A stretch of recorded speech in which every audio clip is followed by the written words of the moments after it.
Welcome to those who haven't been to Glenridding Village Hall. I know I can recognise a lot of faces, so a lot of you have.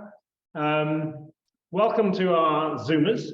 As you know, we broadcast all over the world. We know at least we've got some people coming in from New York on this call, so welcome to the New Yorkers amongst the audience.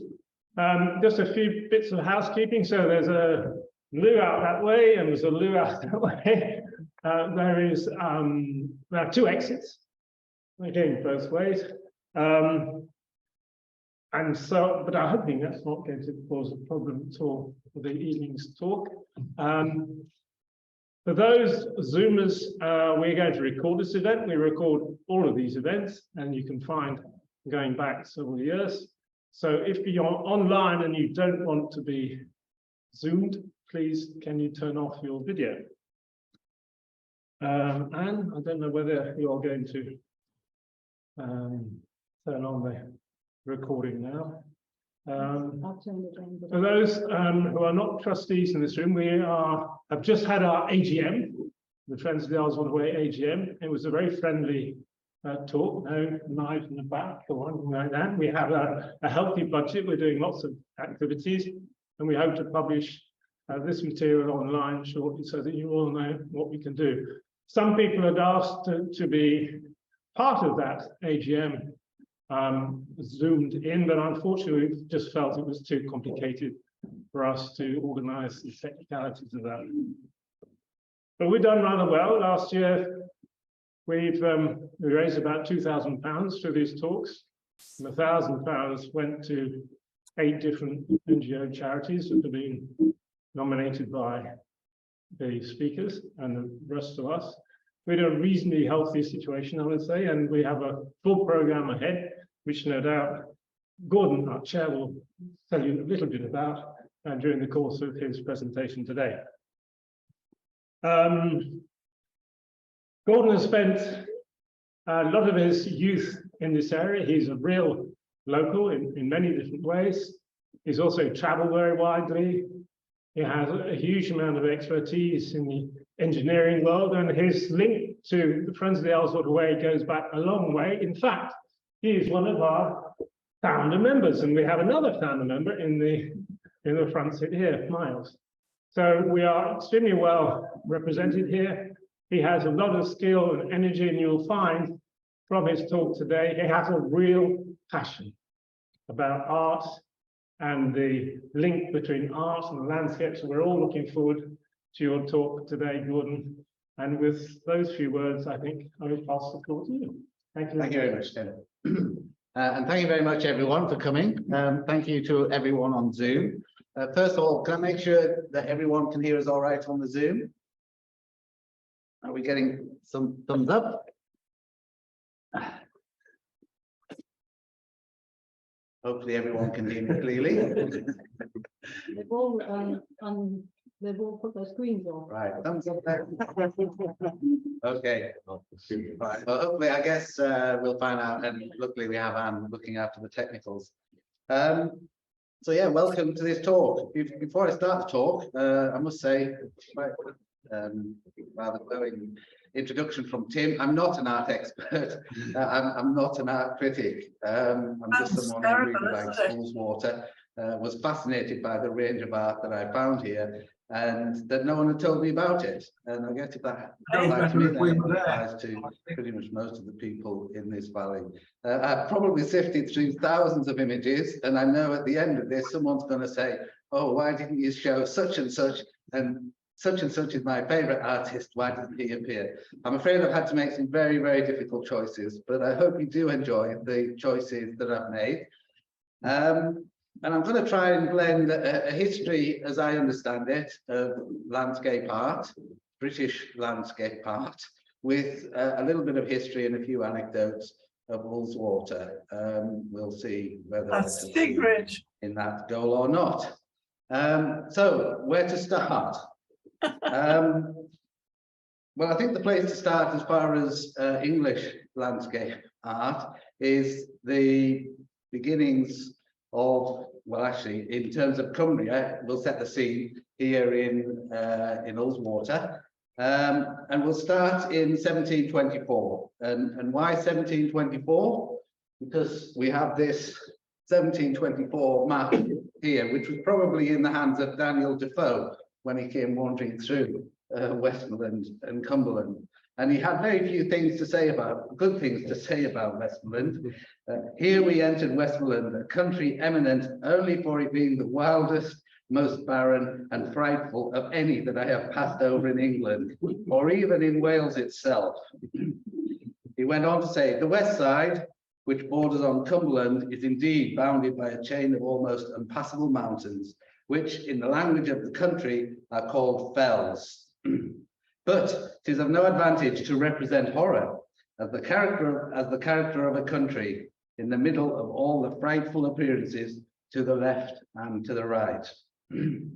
But he did have some good things to say about this place here, Lowther. That's an engraving from 1707, showing the old hall, not the new one. My Lord Lonsdale or Lansdowne of the ancient family of Lowther has a very notable and ancient seat at Lowther, and upon the river Lowther, altogether at a dignity to the family, and are tests of its antiquity. The house, as now adorned, is beautiful, but the stables are the wonder of England, of which, having not taken an exact view of them myself, I am loath to say at second hand what fame has said, but in general, they are certainly the largest and finest that any gentleman or nobleman in Britain is master of. So we have a great mix of wild country and gentlemanly country.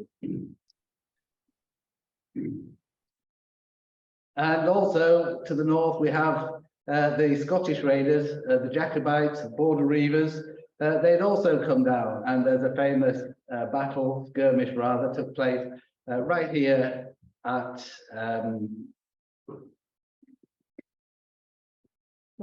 thank you, at Stuyvesant, France, in one of the Jacobite rebellions of either 1519 or 45. And in terms of 1745, we'll have a little look at this lovely scene, an etching by the Buck brothers, Samuel and Nathaniel, probably taken, etched around, or the artwork around about August, just at the same time as Bonnie Prince Charlie was raising his royal standard at Glenfinnan in Scotland. And the reason why I show this, which is the west side, is because it was being commanded or defended by one Captain John Bernard Gilpin and his independent company of invalids, who numbered 80. And when the Jacobites came down in November, they held them off for a week, and then once they heard that the reinforcements weren't on the way in terms of relief column from Newcastle, then they gamely surrendered, and the Scottish duly moved south. But we'll come back to John Bernard Gilpin a little bit later on. But one thing the rebellions did do, well, actually two things. The first one is the improvement in the road infrastructure. You see there on the left, General Wade, whose relief column got bogged down trying to relieve Carlisle. He put that right. He also stripped out the Hadrian's Wall to build the Carlisle-Newcastle road, much to the probably discussed now of ancient antiquarians. But he also said about putting in a road network in Scotland, and Britain once again, or the English once again, learned how to build decent roads. That led to the Turnpike Act in the mid-1700s, and progressively roads improved all the way up to Cumbria. So that was the first facilitator.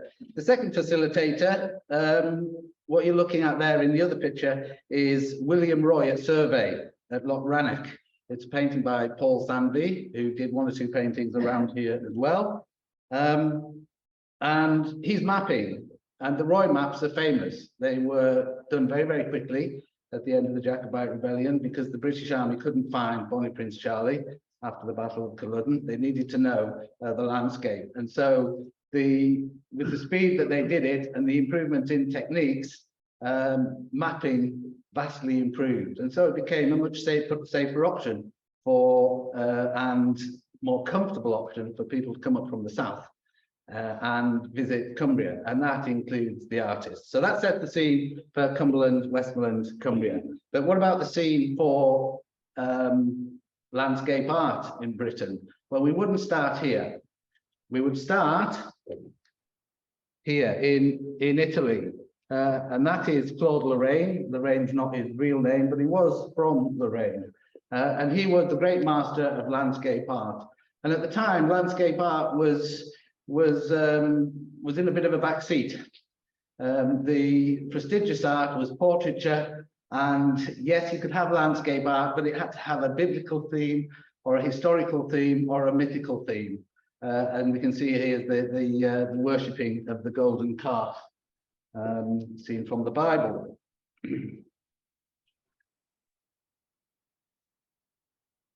So, Claude became the standard, but even so, he died towards the end of the 1600s. It took a little while for landscape art to become accepted in Britain. And here's our first proponent, this chap, Richard Wilson. He is dubbed the father of English landscape painting, which might have come a little bit hard to him, given he was a Welshman, but there we are. And he pioneered landscape art for its own sake. Yes, of course, like all of the other artists, he had to make a penny, and he had to go with the fashion of the day. And therefore we have a painting, a Roman mythological scene here. But eventually he developed into more landscape art. Here he is in his homeland, Cadair Idris, but he didn't make it to Cumberland or Westmoreland. Maybe the roads weren't quite good enough at that time. And nor did the other famous landscape painter, English landscape painter, George Lambert. But by the 1750s or late 1750s, early 1760s, this landscape painter did. His name's William Bellers, and he came up to the Lake District in late 1750s and painted 10 pictures, 10 views of the Lake District, of which 2 are in Ullswater. And I'm sure you all recognize that view. There he is. There's a scene, and you can see this was painted in 1763. Now, what that means is, if this was painted in 1763, then we're looking at the old stone bridge, because in the flood of 1765, that bridge got washed away, and we had a new stone bridge. Now, I thought this might be the only picture of the old stone bridge. But then you do a little bit more research, and it was a little while beyond that, another 20 years or so, before we got any more English painters, British painters of note. So we have to rely on more local painters. And as it turns out, Cumbria, the area of Cumbria, is probably blessed with, as a percentage of population, with some of the best local landscape painters of anywhere in the country. And here's one of them, and it may surprise you.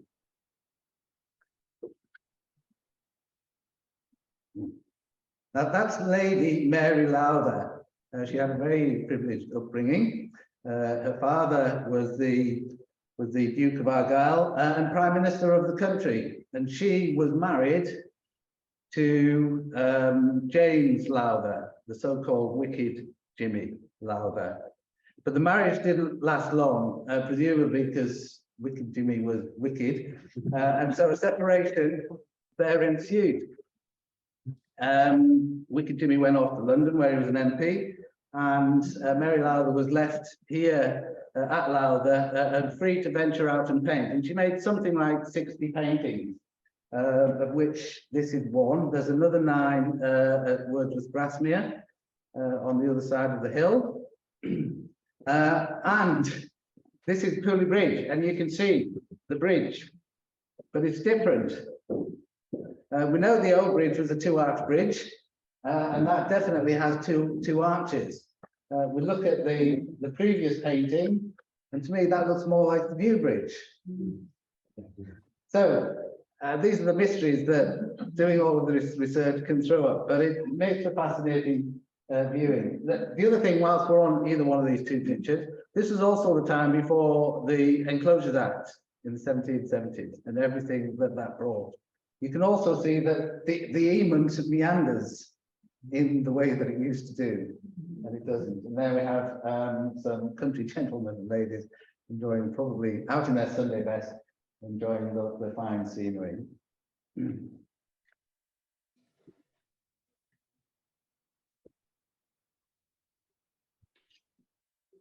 And this is the other painting that William Bellows did whilst he was here at Ullswater. It's at our end at Ullswater, up here at Patterdale. It's a lovely scene, as you can see. And at the front, they always painted something in the foreground. Most artists do. It's part of the composition, but you'll see hard at work there, fishermen tending their nets.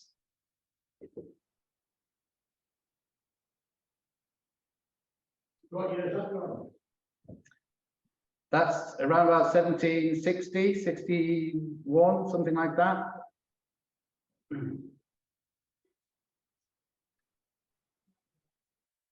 No. So, one of the things that Claude was famous for was a thing called the Claude glass. Now, the Claude glass was a convex lens, painted black on the one side, that allowed a reflection of the scene. And so what the artists would do, rather than look at the scene and paint it, is they would turn their back. They would turn their back to the scene and hold up the Claude glass and paint off the Claude glass. And that became a favourite way for tourists who would come here as well with their Claude glass. That's how they would view the scenery. And here we have more or less what they'd be viewing, perhaps a little bit darker with the Claude glass because it was slightly blackened to create a more terrifying effect. And I'll be honest there, that's not actually the Lake District. That's the Coolin in Scotland, and those are the windows of the Sligachan Hotel, which is a great place to call into. But that's the effect that we have.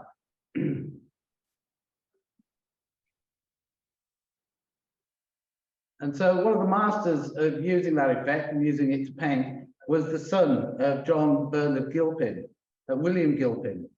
And William Gilpin is famous for, he was the one really who defined the picturesque painting movement.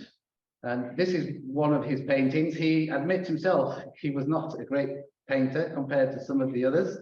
But typically the picturesque is high, dramatic looking scenery, and this concept of sublimity, so the picturesque and the sublime. As we descended a little further, the whole scene of the lake opened before us, and such a scene as almost drew from us the apostrophe of the enraptured bard. Visions of glory, spare my aching sight.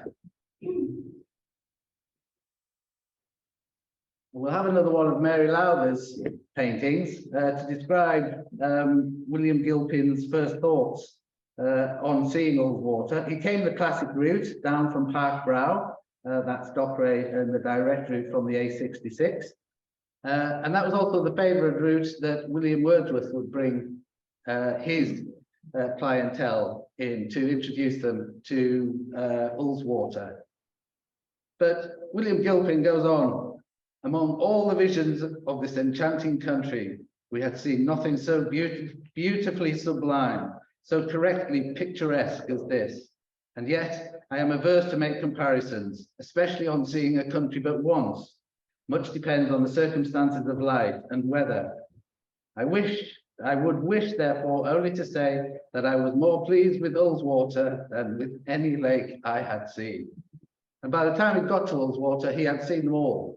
Ullswater was the last one, so I'm not sure. I certainly won't be disagreeing with him.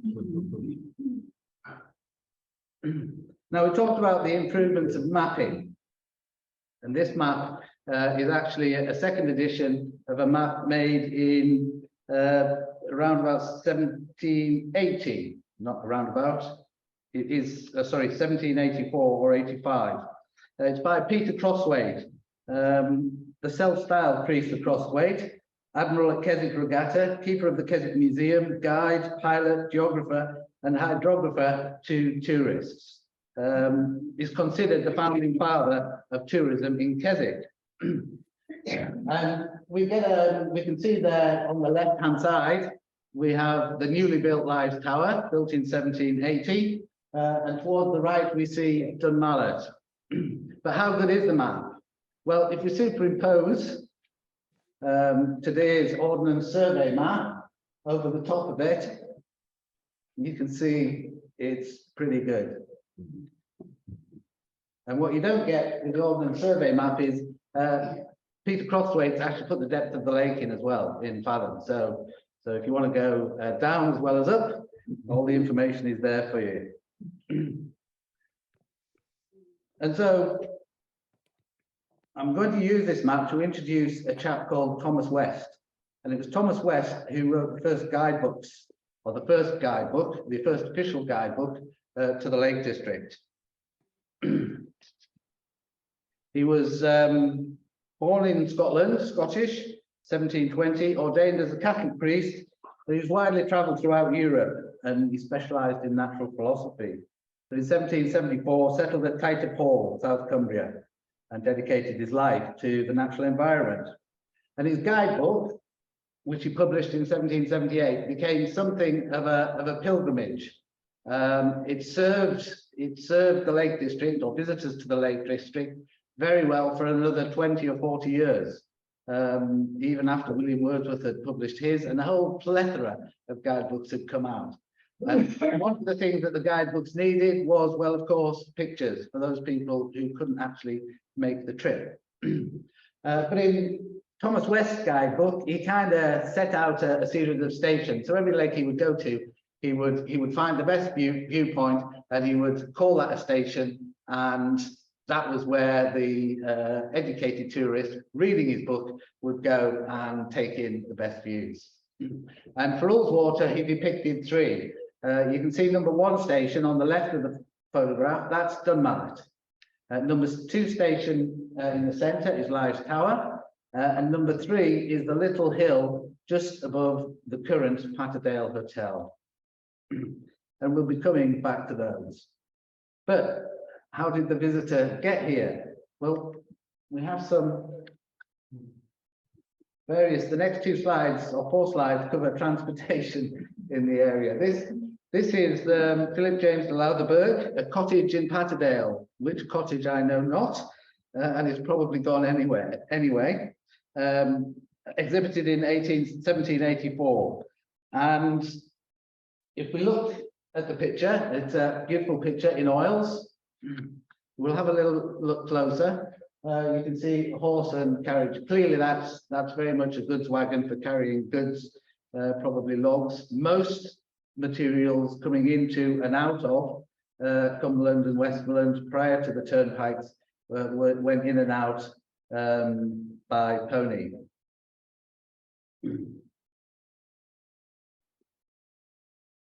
But what about the likes of Thomas West? Well, what would he get to travel in? He'd get to travel in something like this. This is another Philip James de Lauderberg, entitled Skiddaw in Cumberland, a summer evening with a coach and horseman. It's a delightful picture. If you want to see a better representation of this, go over to Wordsworth Grasmere, where they have this picture or an etching of it on exhibition. They go to the Lakes exhibition. And you can see, just to describe the picture quickly, you've got your horse and carriage. That's a carriage and 4 horses. Look to the right, and you'll see some charcoal burning taking place to the right of the picture. And on the carriage, we can see itself. There's a young lad there shouting over to the charcoal burner, maybe some obscenity or something. And if you look, then there's obviously first class and second class. If you could afford it, and it was expensive, you could travel inside. If not, then you've got to ride on the top, whatever the weather. Now, Thomas West, he was a rich gentleman. He could afford it, and he was lucky enough to itemize his expenditure when he came over with his friend from Darlington to Keswick just before he wrote his books, mid-1770s. And he itemizes as such: 2 places in your coach, £4, 4 shillings. Baggage overweight, 11 shillings and 3 pence. So you see, nothing changes.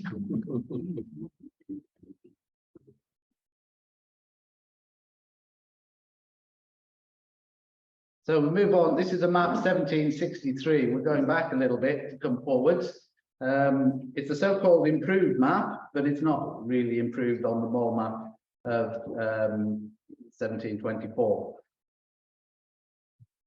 But if we have a little look closer, you can see there I've circled a lake called Broadwater, and you can see above it the lake of Ullswater. So clearly, Broadwater was Brothers Water. And I'd like to tell you a little anecdote about how Brothers Water came to get its name. And I'm helped in this regard by a chap called Raymond Greenhow and his blog post, scarfellheightblogspot.com. Raymond did a lot of investigation into how this happened. It had been rumoured that 2 brothers had drowned in Broadwater, and over time the name changed. So the register at St. Patrick's Church, just down the road there, states on 5th of January 1786, John and George Atkinson were buried, having been involved in a tragedy where both drowned, and they resided at Low Hartsop, John being 27 and George being 19. And they were the sons of a yeoman of the parish, Thomas Atkinson. And they'd apparently visited a friend's house, crossing the frozen lake early in the morning, following a hard frost.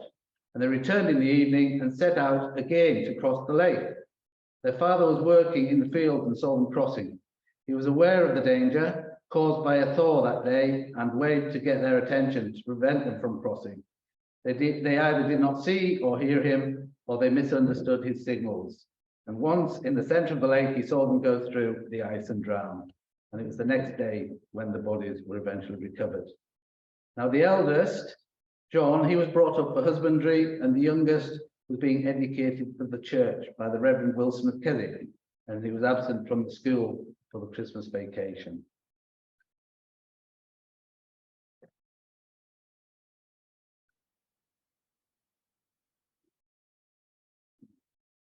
And that's a painting, a later painting, 1853, James Baker Pine. But we forget now how some of these frost mini ice ages, if you like, all of the lakes would freeze over at some point or another. And it's nice to have a few paintings here about that actually show that.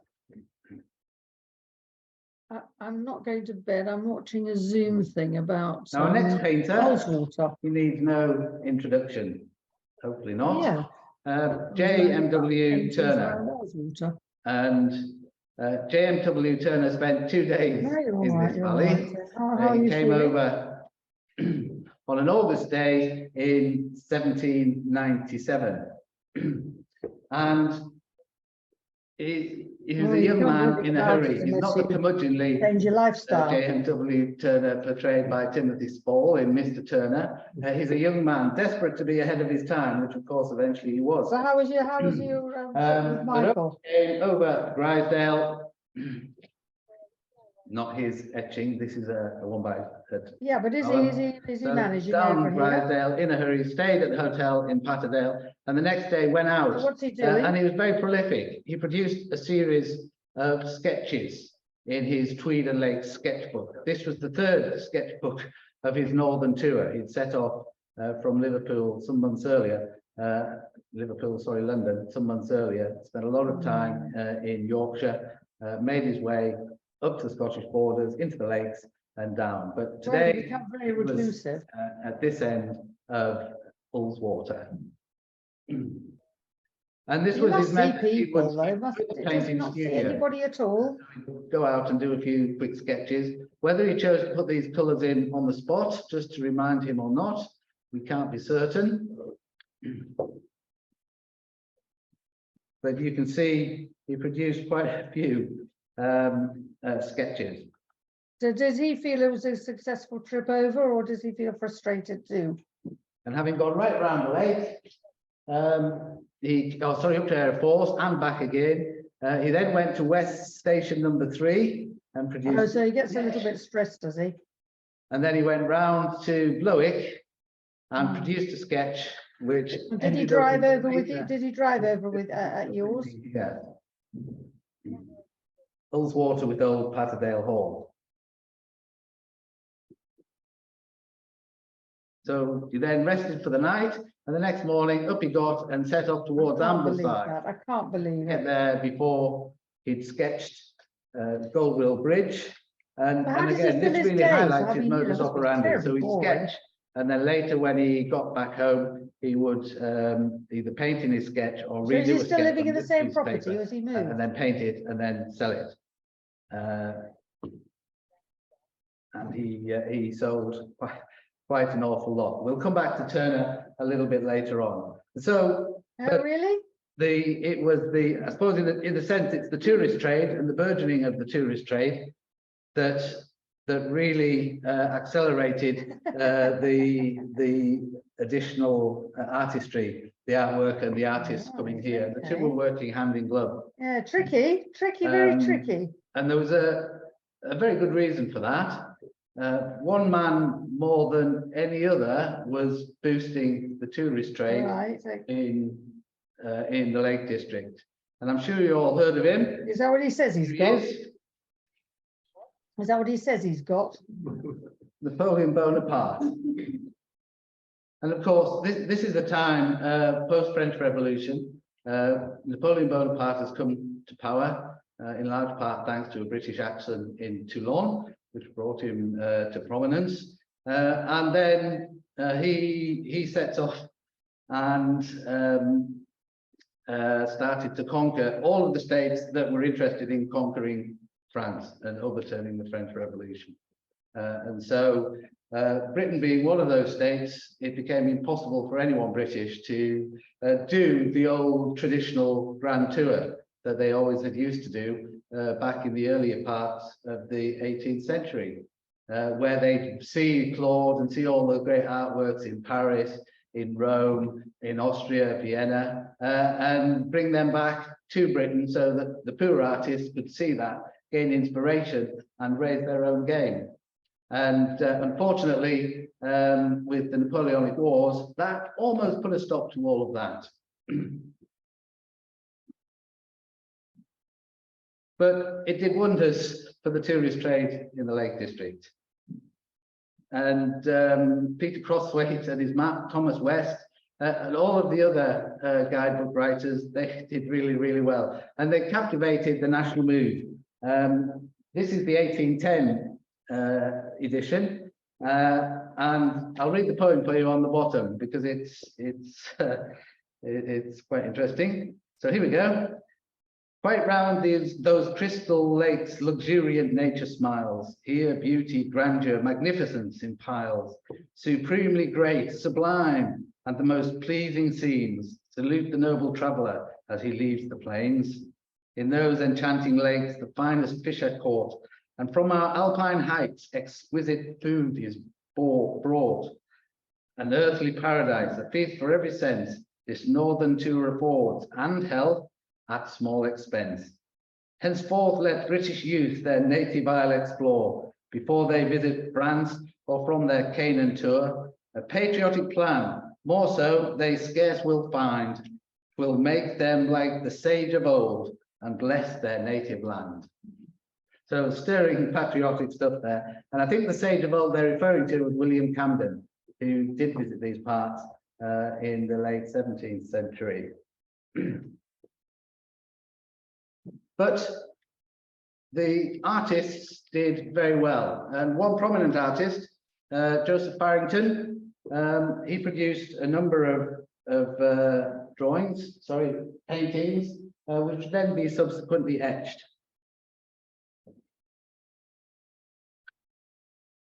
And I thought I'd use this particular painting of Live's Tower to illustrate another little anecdote and that's one of a certain poet, William Wordsworth, with his friend Samuel Taylor Coleridge, making their way from Patterdale along the Ullswater Way towards Pooley Bridge. And Samuel Taylor Coleridge, he jots the following down in his journal. The fog begins to clear off from the lake and clings viciously to the hill. All the objects on the opposite coast are hidden, and all those hidden are reflected in the lake. Trees and the castle and the huge crag that dwarfs it. Divine. Lie's tower gleams like a ghost, dim and shadowy. A moment later, the tower itself rises, emerging out of the mist, 2/3 wholly hidden, the turrets quite clear. And the moment all is snatched away, realities and shadows. And that's Samuel Taylor Coleridge. He didn't just do watercolours, he did oils as well. Here we have Ullswater from Pooley Bridge. Joseph Barrington was also a very industrious painter. He was also a diarist. His diaries are well worth a read. William Gilpin said of him, it was not necessary for anyone else to draw the Lake District accurately because Mr. Barrington had already done that. Now we have a comparison there of the view from the new Pooley Bridge or the old Pooley Bridge, same view. That's probably Ullswater, but artistic license has shifted it a good 100 meters to the side of the lake.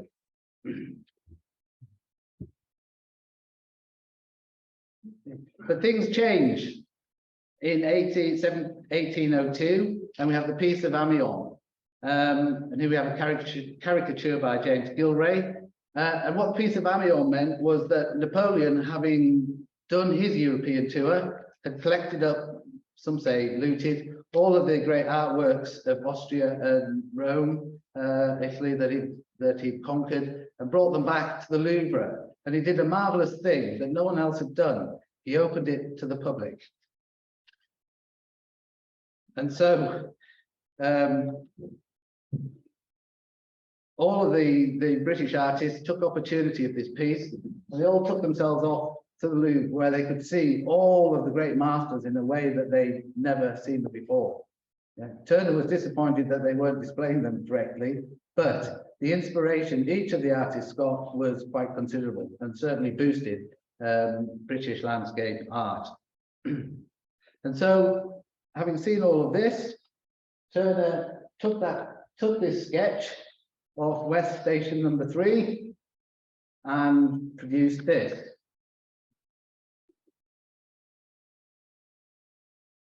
Now that's Patterdale with the new church looking to the north, and that went into the guidebook Excursion to the Highlands and the English Lakes, published in 1805 by Mormons. Now, in the spirit of research, this painting here also is by Turner, also listed a church in Patterdale. But after a bit of research, you can see that just looks like Sheffield Pike. It's a windy, wet day. We do get those in Patterdale. That could be water running downhill, or it could be lightning even. But it turned out that it is actually this church here, Chapel Liddell. But it can be quite confusing when you're doing all of this research. And as I said before, Turner never came back into the Ullswater Valley, but he did come quite close in 1809. He went to Lowther to see the brand new Lowther Castle, designed by another Cumbrian artist and architect, Robert Smirk, and that was finished off around about 1810 with the final bits and pieces running through to 1815. And this view, as you can see, on the road to Ullswater from Lowther Castle. And then he also did a rather nice painting of Broome Castle, although this he didn't finish until 1824. And what I really like about this painting is not actually the castle itself, but the mill down in the left-hand corner. All of the detail is there. And John Ruskin, the famous art critic, artist himself, philosopher, polymath of the Victorian age, he thought very highly of Turner, because at this time in Turner's career, he wasn't really recognised for the genius that he possessed, and that he was to go on and do. And he stated, accuracy. Most of the art was about accuracy. The constables of this world, it was all about accuracy, getting the topography right, all of that. Turner was doing things a little bit differently, and he was really the first of the Impressionists. And he came and he painted here.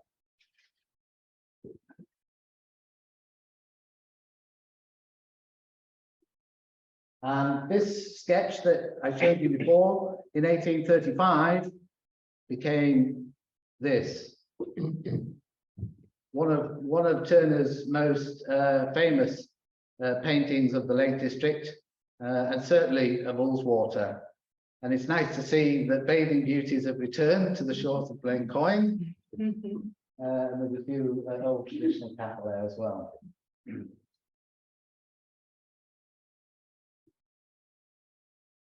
And then we change artists. Here we have another female artist, Harriet Carr. The upper part of Ullswater from Lives Tower. So somewhere around about West Station number 2, Lives Tower. It's undated, but it's probably around about 1805, something like this. And this highlights really what we've been saying about the picturesque movement, the sublimity of it. And one movement that I haven't mentioned to date is, and you might be a little surprised that it hasn't been mentioned already, is the Romantic movement. Where does that feature in all of this? Well, the Romantic movement was starting, yeah, but it still was yet to come to the fore. And like all great movements, what the Romantic movement needed to really get it going was a martyr.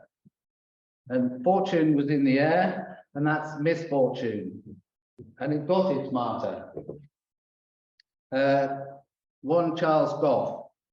And it also, in a way, got its mascot, which is the dog Foxy by his side. Now, Charles Goff was an artist himself. He came to the lakes often to paint. He knew it reasonably well. But on this particular day, he set off from Patterdale. He couldn't get a guide. He was going over Helvellyn to fish in the lake at Withburn, now Thirlmere.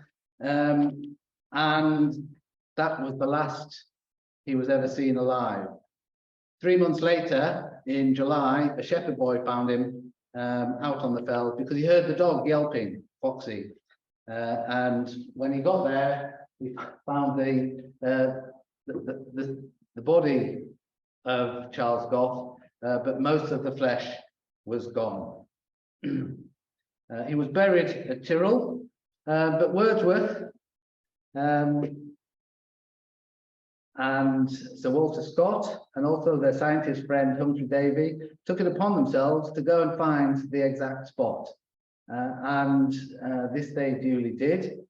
And it moved both Wordsworth and Sir Walter Scott to Words. Wordsworth at this time, 1805, wasn't really particularly well known, but Sir Walter Scott was. And he wrote a poem, as you can see there. Yeah, I climbed the dark brow of the mountain Helvellyn.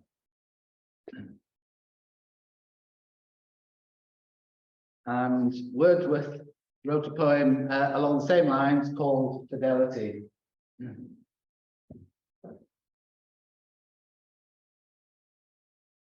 And it was the death of Charles Goff.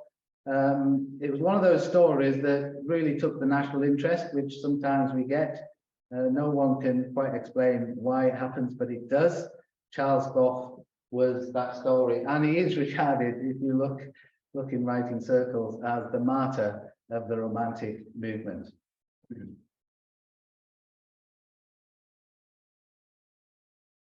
So we'll change slightly. Napoleon is defeated. This is 1815, towards the end of the Battle of Waterloo. And an artist called Julius Caesar Ibbotson exhibited, you'll see this hopefully exhibited in the Abbot Hall when it reopens for the first time in 4 or 5 years, Abbot Hall in Kendal. Pleased to say that's reopening very soon. And it's called the Martindale Ferry. Whoops, wrong button. And you can see there quite a lot of activity taking place. It is actually Glencoyne, and they pick up the boat from Glencoyne and go back over to Howtown. And you can imagine, you can see as you drive along that road, those of you who know it, underneath Lives Tower and slightly to the north, you'll see a whole series of coppice woods there. And it will be here, they take the coppice wood to here, load it onto the ferry boat and ferry it across to the bobbin mill that was at Howtown. And that's kind of how the trade went on. Things have changed a little bit. It's still just as busy at Glencoyne, but it's now nearly all tourists.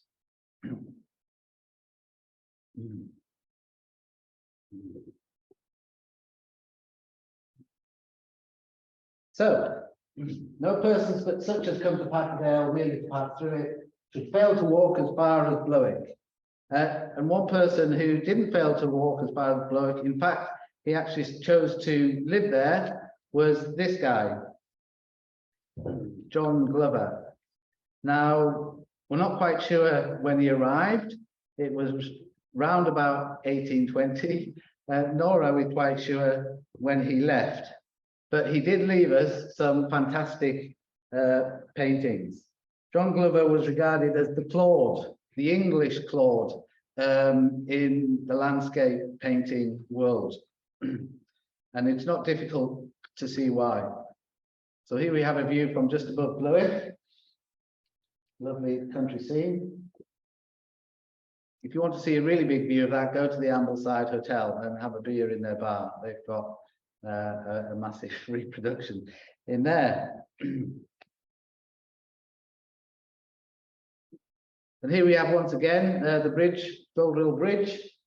And he painted many, many paintings. And then he was here for 2 or 4 years, no one's quite sure. And then it turns out, apparently, that he sold his house at Blowick for £1,100 so that he could buy a genuine Claude Lorraine painting. So hopefully he thinks it was worth the exchange. And then in 1830, at the ripe old age of 64, which means there's hope for, I wouldn't say us all, but many of us here in this room, I dare say a few on the Zoom as well, he followed his 3 sons out to Van Diemen's Land, which is Tasmania.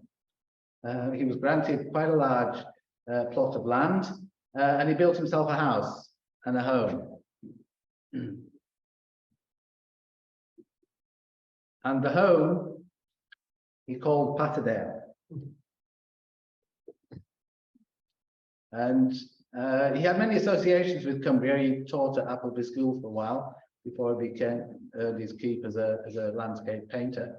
But he lived, and he must have travelled through many parts of Great Britain. And yet, when he sets up his final home, he chooses to call it Patterdale, which I think says a lot about how much he actually enjoyed his time here.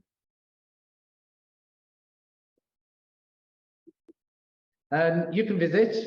You can go there. It's northeast Tasmania. It's a very pleasant drive out there. I was lucky to be there in just before lockdown 2020. I've been there another month. I would have been locked down there, but we got out just in time. And in his time there, in his 20 years, not quite 18 years there, he painted enough to become known as the father of Australian landscape painting. And just like Turner, he too has a prize in his name.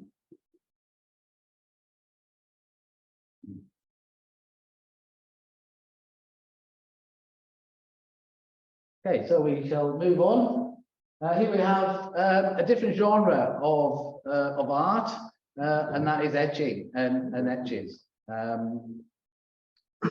He is an excellent proponent, Thomas Allen. and he produced a good number of etchings for his guidebook. No surprises, he was quite skilled. This one I find particularly interesting. This is 1835, and at the second reach of Ullswater, there is a boat fishing in nets, with nets. And it was Thomas Allen that painted that other etching. If you wanted colour, then you had to hand colour it yourself, but it could be done. And in fact, a lot of artists started out that way. Turner was one of them. He started out colouring in etchings. This is a scene I particularly like. It's Eamon Bridge. It's a lovely domestic scene. You can see the coaches and four going over Eamon Bridge, and the woman hanging out and washing, and then another woman carrying water back to the home.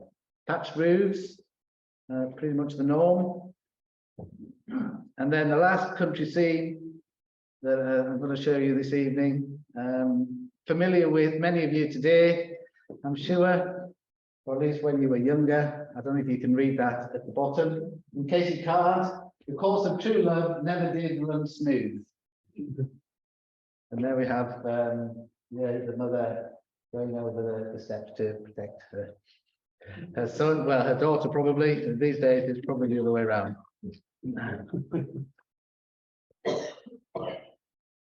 Another royal. This is by Henry Moore, and those are English longhorns. If you want to see English longhorns, then go to Lowther Castle, where they've been brought back. I'm not sure if Galborough has some, or not yet. Maybe they'll get some in due course of time, but there they are. And then one of my favourite artists, Cumbrian, Samuel Boff. Here we have a scene of an auction at Patterdale. When this painting first surfaced, it was painted in 1854, there or thereabouts. When it resurfaced in Glasgow, no one really knew where it was, and they thought it was the Drover's Arms up at Inverarran, north of Loch Lomond, just off the A82, if you're familiar with it. They do nice breakfasts. But that's where they thought it was, but they weren't sure. The chimneys didn't match, and so the search went out, and eventually we figured out that it might be this place, the Patterdale Hotel, or as it was then, Gelderd's Hotel. And just to be sure, you can marry them up. The two pretty much do marry up exactly, and in fact, if we look at today. Push the right button. Oops. Here we are. You can see the basic fabric of Gelderd's Hotel from the 1850s is still very much incorporated into Patterdale Hotel as we see it today. They've just changed the windows, dare say the furnishings, and put two massive great extensions on either side. Such is the way.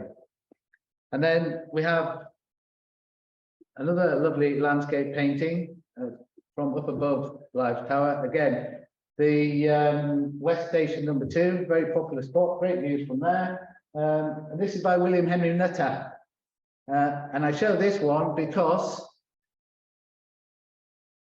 it's currently on display at Tully House in Carlisle as part of this exhibition, the Legend of King Arthur exhibition. And for those of you who do enjoy your art out there, then I can highly recommend this exhibition. It's got pre-Raphaelite artists. It's a great collection of pre-Raphaelite art, all about the legend of King Arthur. And as far as I'm concerned, Cumbria has more claim to King Arthur than Cornwall or Wales or anywhere else in the country. So do go along and see that. But a new medium comes to the lakes, and that's photography. Somehow all of the photographs, it makes Ullswater look barren, and perhaps it was. A lot of trees were chopped down. But one of the great proponents of early photography in the Lake District was a chap called Herbert Bell, and I'd like to show you some of his work. So here we are. We're at the top of Helvellyn. This is the Gough Memorial. We go back to Charles Gough, Yeah, every martyr deserves their memorial, and this was put in place largely by the efforts of Hammond, Hardwick, Drummond, Rawnsley, Reverend then, but became Canon, and he was the guy, pretty much the driving force behind the National Trust. And if there's anyone representing the National Trust, either in the audience or on Zoom, then he doesn't get the recognition he deserves as yet, or the fame he deserves. But he was Reverend at Crosswaite Keswick, Canon at Carlisle Cathedral. And there he is, leaning against his stick, putting up that memorial. Now you can imagine in those days carrying camera and kit up Helvellyn was quite a hard task. But also top of Kirkstone. This is a momentous event. This is 1895 when Kaiser Wilhelm II came to Lowther and then had an excursion up Ullswater and up and over Kirkstone. And then he came again in 1912. Just before the start of the Second World War. Him and the then Earl Lowther, Viscount Lowther, Hugh Lowther rather, were great friends.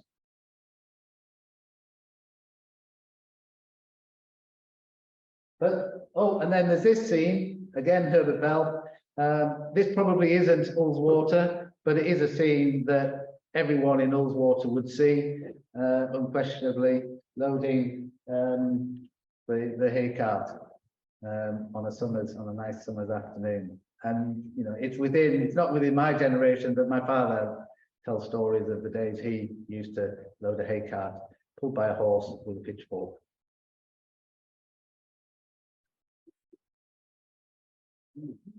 So another little a triumph. We've had a few tragedies. Here's a triumph, the launch of the steamship Enterprise, which took place in 1859, July thereof.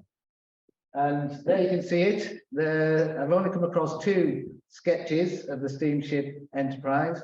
And I think, well, why is that? And when you look at the sketch and then you just think a little bit, you imagine, although it was very popular, it brought the steam age into the valley. It could carry up to 200 passengers. It did wonders for the tourist trade, as far as Ullswater is concerned, whether you agree with that or not. It was 8 feet long, 16 horsepower, and 2 foot of draft, which is only about that. It's only about that, not very much. And it said with washing room and every convenience attached. But why only 2 paintings of such a prestigious vessel? And the only reason I can come up with is, and looking at the sketches, and the other sketch is nowhere near as good as this one, is that it was probably a really ugly ship. Ship's not the right word for a really ugly vessel.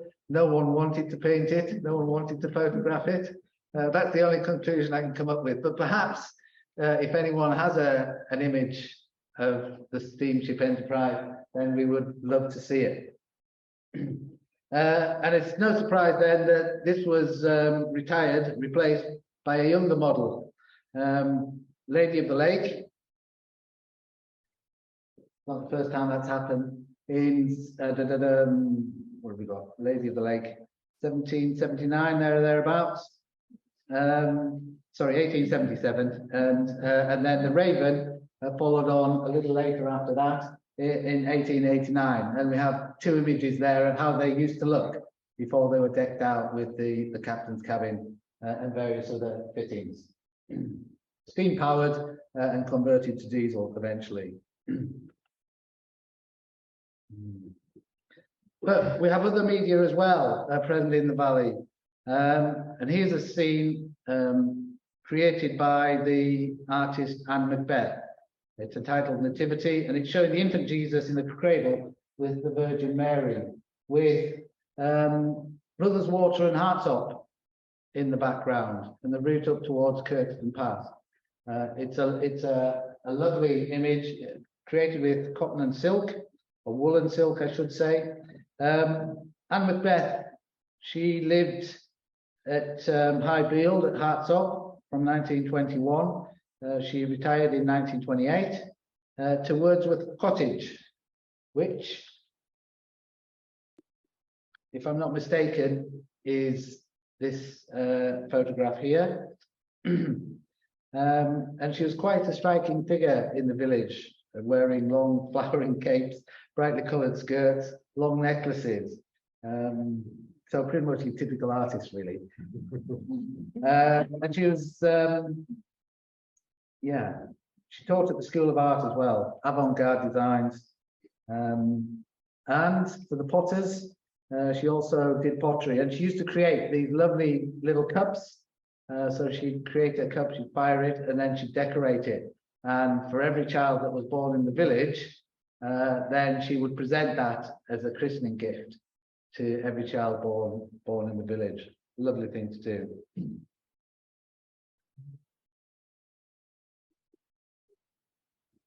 This is another one of hers, shows Patterdale in the background.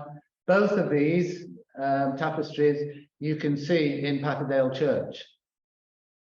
And even if you're not religious, it's well worth going along just to see the artwork that has gone into these. And there are other tapestries of hers displayed there as well. So it's really well worth a visit.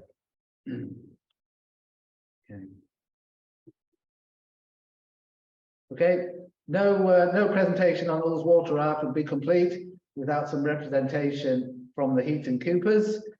This is one of them from the other side of the lake. I love the colours. But you can see Heaton Cooper anytime. You just go over the top. Don't do it next week, go round and see the gallery there in Grasmere. Lovely, lovely gallery. And bring us up more to the modern day. This is a favourite from a member of the audience, and it's by Julian Barrow. And again, hopefully this will be hanging in Abbot Hall when it reopens in May. And so we've talked a lot about some of the local artists, some of the older artists, and we're creating this virtual art gallery. And I'll tell you a little bit more about that a little later. But we wanted also, in addition to the old masters, we wanted some of the new masters included in that as well. And so we'll have a very quick whiz through. This one's Patricia Cook, local artist to Patterdale, called Patterdale. This is Emma Hunt. That's the old bridge, not the old bridge. Obviously before it was washed away. Hayden Morris. This is entitled Waterstone. And this one is Gina Farncombe. It came to me untitled. I now call it Ullswater on my bedroom wall. That's where it happens. And then this one, Stuart Fraser. And again, we're back at West Station number 2. And if a face could launch 1,000 ships, then this view from West Station number 2, Live Tower, has launched 1,000 chocolate boxes and probably 1 million calendars. It is really is a super view. Yeah. And for those of you who like your art a little bit different, we have this felt art from Jane Firth, Ullswater felt art. Got to get that pronunciation correct. And Jane's producing a range of landscapes now, having moved on from her traditional sheep and cattle belted images to some landscape art around Ullswater, and they really are super. And of course, daffodils time. If you like your printmaking, Andrea Kershaw, who's very new into printmaking, and Andrea approached us. She'd done an MA about an art project, an MA project that she'd done, and she based it around the Ullswater Way, and we felt it was only right that we include her in our virtual art gallery project. But if you want to see some more of her work, then the Linden Prince Studio, south of Carlisle, Baldwin Home, she's got an exhibition there up until the 31st of March. And then Perhaps not, oh, the building in green, by the way, probably the ugliest building in the Ullswater Valley. It's the old boathouse at Pooley Bridge as you head towards Ullswater. When we saw the image, we wanted to find out a little bit more about it, and we haven't yet, but we really would like to. We have come across rumours of World War II activity and midget submarines, either the training or the design and development of them from there. So if anyone in the audience or out on Zoom does know anything more about it, we'd be very interested to hear from you.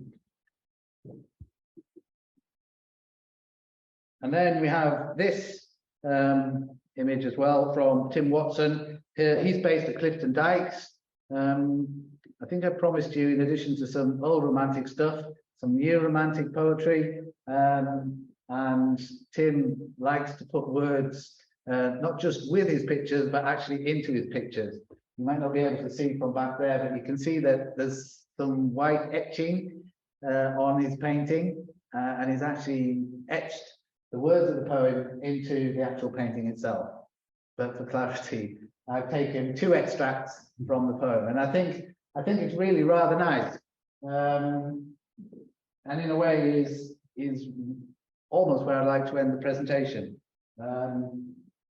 Breathe in the cadence of this place, breathe in this mortal coil.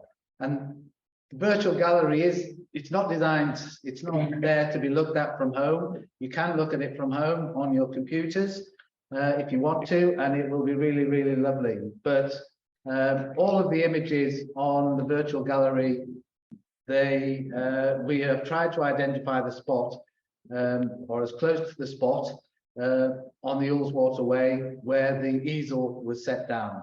And then you take out your mobile phone or your tablet if you want something a bit bigger, access the website, and you can see the painting from the spot where it was painted, and you can judge for yourself either the changes in the landscape or how good a job the artist has made of it, whether you would have done it differently, and that's what it's there for. Or you may see, as I have seen, and I'll go on to explain, some things that have changed, have been lost in the landscape, and we might want to think about doing something to put it back.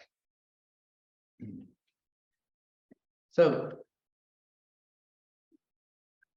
it kind of brings an end to the actual landscape art in Ullswater, but not the celebration, the title at the start.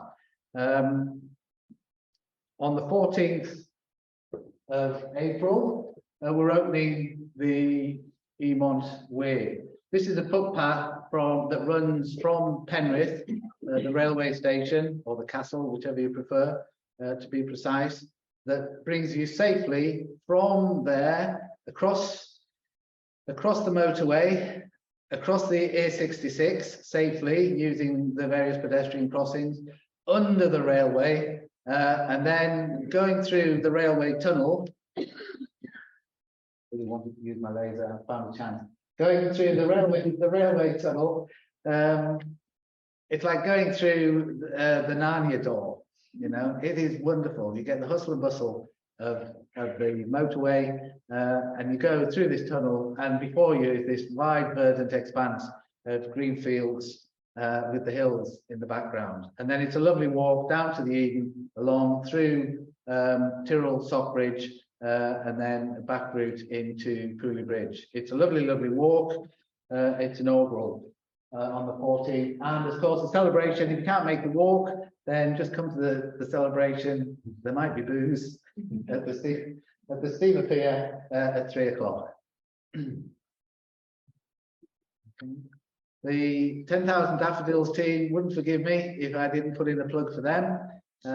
This is going to be an incredible art display, 10,000 ceramic daffodils at Lowther Castle. Unfortunately, there will be a fee unless you're a member. And then it's all for charity, those daffodils. Once the display is over in June, then they'll be sold off for 6 different charities. What I really like about this project, having been involved with it in the actual physical making of the daffodils, is the number of people that they've sucked in. Making 10,000 clay daffodils is a huge effort. And so far they've got over 300 volunteers involved in that, from mostly local, but drawn all over the county. And just to see all the different people coming together, making friends, some of them will be friends for life. It's just great. I really, really love it.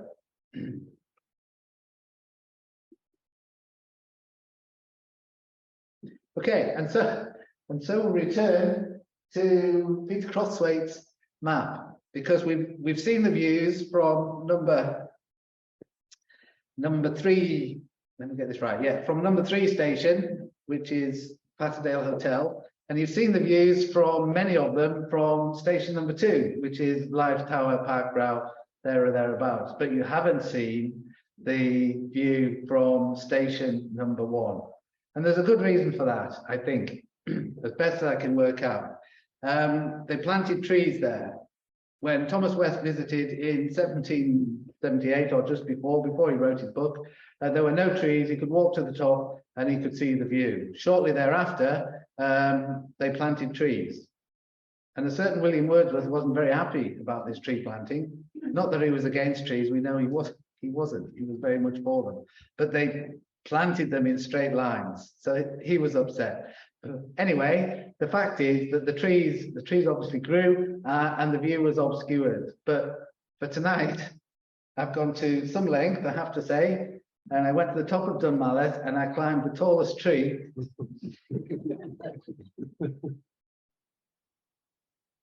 And this is the view, so you can have the view from West Station number 1.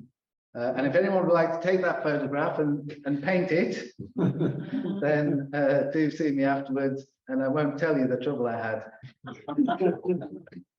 getting back down from taking that picture.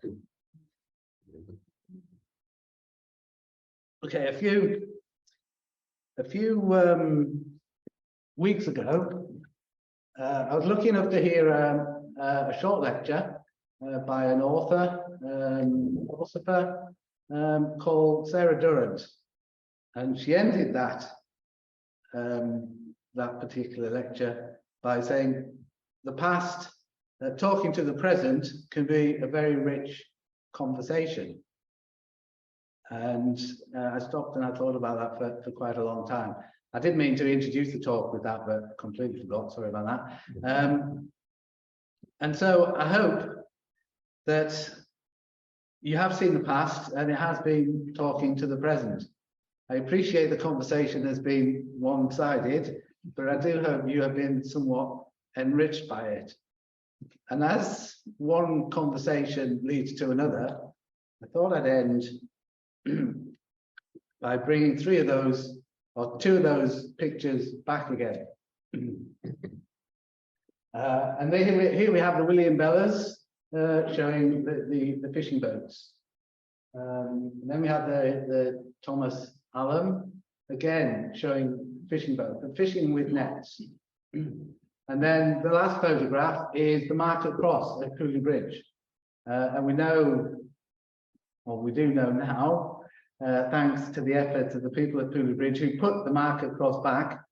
Believe it or not, it was taken down so that the tourists could actually drive their carriages and turn them around and head back when they finished their trip down the lake. And so we forgot that once upon a time, there were so many fish in Ullswater, you could hold a fish market at Cooley Bridge, and those fish would go right across the county. The Eamont Way, we've chosen the eel as the symbol because it's commented in various journals that in the season, July, August, September, when the eels were running back across to the other side of the Atlantic, back to their spawning grounds, that they could pull them out by the cartload, and you can't do that anymore either. And so we thought it right that we start a conversation that if the lake could support such an abundance of life up until the middle of the 1850s, then we'd like to start a conversation about what would it take to go some way, because in the lake today, there are, you can't fish with nets. If you throw a rod in, you're lucky if you catch one or two. James Clark, back at the turn of the 1800s, he would go out and he'd catch 50 in a couple of hours. And so it would be interesting to start that conversation about the ecology, the aqua ecology of the actual lake itself. And so we kind of bring it, not the end, but actually the beginning. I do hope you've enjoyed the presentation. And I also hope that you'll get out there on the Ullswater Way, have a look at the virtual gallery, and maybe I'll see you somewhere on it. Thank you very much.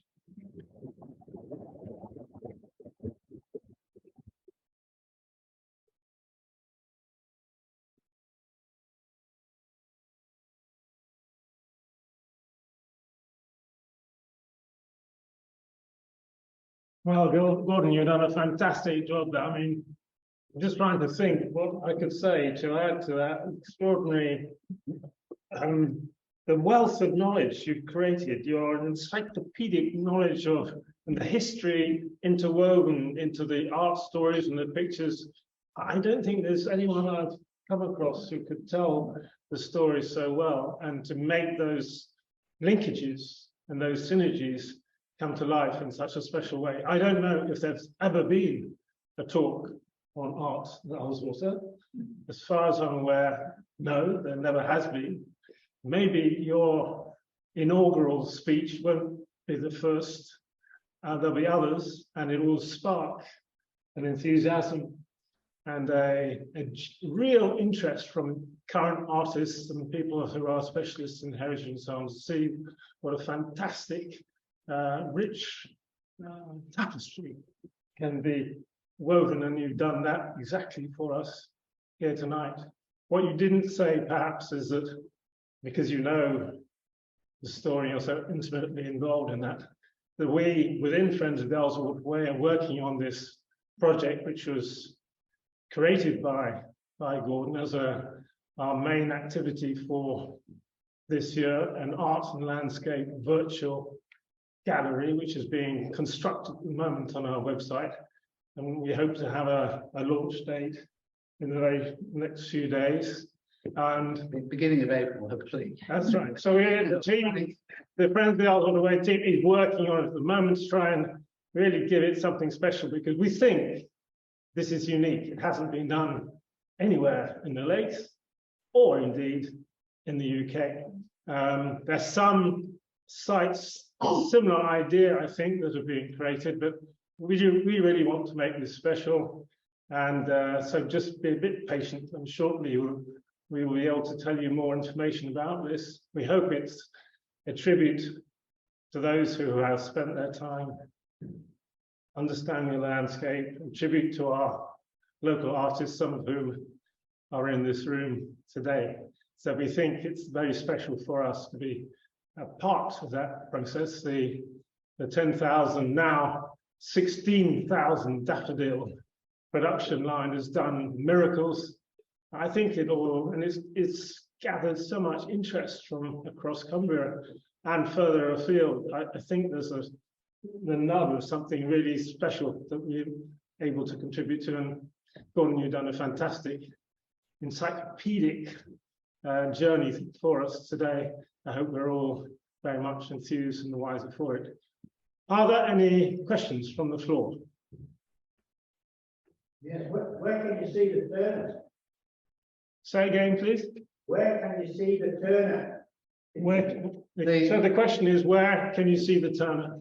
Yeah, the different Turners. The one from Glencoyne, that's at Wordsworth Grasmere. I'm trying to remember now which other Turners were in there. The church, I'm not sure where you can see that. Yeah, but certainly the one from Glencoyne, you'll see Wordsworth Grasmere. What is fascinating is that some of us have been walking around Ullswater and found almost what we think is the exact spot the exact spot where these paintings have been done, and with grid references and what are they called, those three? What three words? So you will be able to locate yourself exactly where those paintings were taken. This is miraculous. Any more questions from the floor here? And then I'll say. Sorry, and just answer that one question. The one Patterdale with the Patterdale Old Hall, you can actually see it at the Fitzwilliam Museum in Cambridge. And I'll see if I can find out where you'll find the other ones. Later days. To leave out quite a lot of artists that have painted Ullswater. So how many was that? Like 10 or 100? So the question is, Gordon said he'd had to leave out a number of artists, and the question wants to know how many roughly. I think in terms of prominent artists, 40, 50, and then regional artists, hundreds. Cumbria has got a fantastic ratio of producing talented landscape artists, something we should be proud of. And I'm happy to say many of them are in here in this room today. We have several questions from the Zoomers. One question from the Zoomers. So who did the painting of the Lady of the Lake and the Raven? That was a painting by Robin Miller. It was actually done after the boats were converted. He was doing a retrospective painting. It was done, we're not quite sure, around about 1960. And we don't know a lot about Robin Miller, but he did leave us that painting. Thank you. Any more questions from the Zoom? No. From the room? Yeah. Colin, you. Yes. Do you think Greenside Mine was responsible for killing the fish in there? Repeat it. Do you think the Greenside mine, the waste from the lead mine, was responsible for killing the fish in the lake? It's all, well, what happened, and you know, we have a lot to learn here, because we keep making the same old mistakes. Basically, what seems to have happened as far as I can see, is they in the early 1800s, they developed a new net, and that new net, which you saw deployed on the second painting, was far more efficient than the ones that they traditionally used, and so they scooped up pretty much all of the fish, and what was left was well, so that's a part of it, and another part of it is the straightening of the rivers. So the becks, the Goldreel beck was straightened, many of the becks were straightened, and what that means is the gravel that the fish rely to spawn on is washed straight into the lake, so they lose the spawning banks. And then you have the tourists who are trampling the reed beds, and then you have the pollution and the sewerage going in, and so on and so forth. And yes, the lead mines came along, and I wouldn't say finished the job, but they made it very, very difficult. But the good news now is, when I was a child growing up around Ullswater, there were no swans on the lake. Maybe one or two, and they pretty much be transient. Now, swans, as you know, are bottom feeders. And I suspect the reason why there's no swans, one of the reasons we could never get going, is because they were picking up lead on the bottom. That's now silted all the way down. And so they can feed, and they can now, free of lead, reproduce. And so you feel that in a way that the scene is set now, plus some of the beckery wiggling that's been going on up in Grisdale, up at Hartsop, and elsewhere, that the time is now to start thinking about aiding that ecosystem of the lake that benefits the fish. I mean, we've seen the otters come. If we want otters, then we're going to have to feed them. You know, that's a simple rationale. But the other thing, of course, in terms of why there were so many fish in the lake in the first place, is because they had nurseries, hatcheries. There was at least a dozen or more hatcheries all around the lake, which was preserving the actual spawning beds. And in fact, the steamship Enterprise when that was launched and they built the pier on Marshall ground, Mr. Marshall took umbrage. In his argument was the defence of the spawning ground, that would be lost to the fish. So lots and lots of different things. You can't just blame it on the mines. It was a whole series of, and you know, we don't even have to look back. We just look at what we're doing now. Same thing's happening. We've started a conversation with the Freshwater Biological Association, Lancaster University Environment Centre, United Utilities and others to see whether on Ullswater we can set up our own citizen science monitoring system to look at pollution, nutrients and so on. We're at the early days yet. In fact, we've been discussing it just a little bit earlier before this meeting started in our annual general meeting. We think there's a real interest in understanding the ecology of Ullswater, so we're on the job. Any other questions? Do you know which species of beef the hatcheries were trying to use when they were being produced? Well, sorry, yes. The question is, do you know what species of fish was in the hatchery? Yes, the traditional species. So you've got your trout. There's the second trout, which was quite big, that ate all the other trouts, and they got exterminated. We don't think there's any pike in there. Perch, and each of the different ones has a different breed. I'm not a fish expert by any means, but I can get you a list. And of course, we have the famous skelly, which exists in Ullswater and 3 other lakes. There has been no survey of the fisheries of Ullswater since 2015.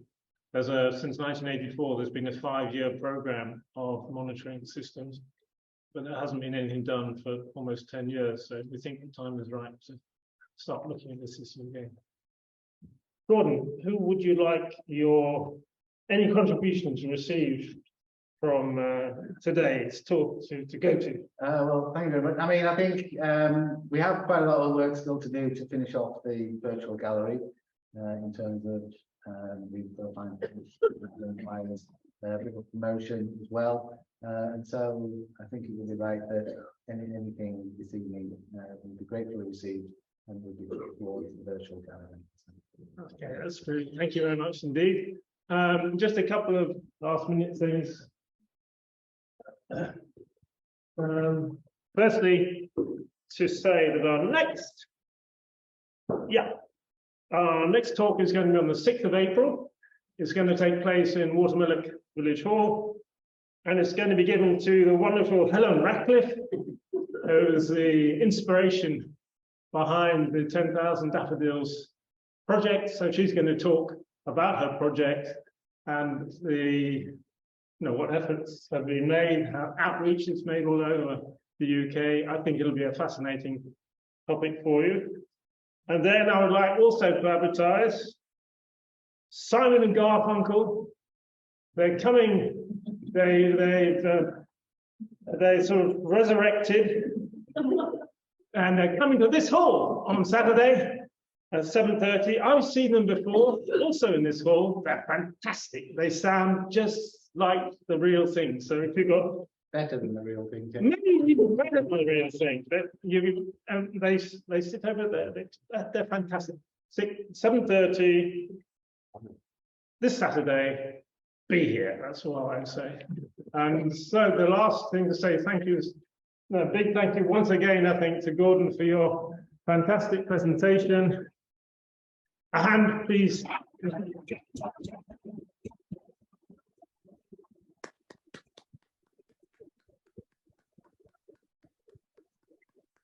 And we thought we'd go back to our old tradition pre-COVID of having drinks and so on, if anyone wanted to hang around. So there's a little bit of wine and beer if you would like to just socialize a bit.